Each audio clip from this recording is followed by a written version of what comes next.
На материке создадут муфтият Крыма. Главное управление будет базироваться в Киеве. Об этом заявил лидер крымско-татарского народа Мустафа Джемилев в интервью агентству КХА. По словам Джемилева, после оккупации полуострова на материк выехало около 20 тысяч крымских татар. Большинство из них поселились в западных областях Украины и в Киеве. Neden şunda Kırım müftülüğü bunda kurmak gerek? Çünkü oradaki Kırım'daki olan müftülük tamamıyla işgalcilerin hizmetine geçti. O ne dese onu yapıyor. Yani oradaki müftülük şimdi Kırım Müslümanların fikirlerini, isteklerini aksetmiyor. Aksetip de olamay. Çünkü mecburi. Aksi takdirde onlar şimdi iki müftülük var onda.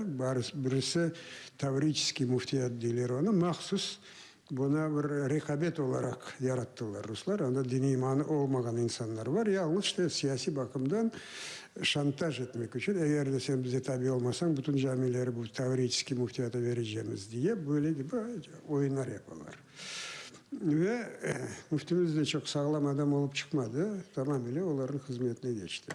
Onun için Kırım Müslümanların iradelerini, fikirlerini aksettirecek burada bağımsız böyle bir Kırım müftiyatı kurulmak fikrine geldi.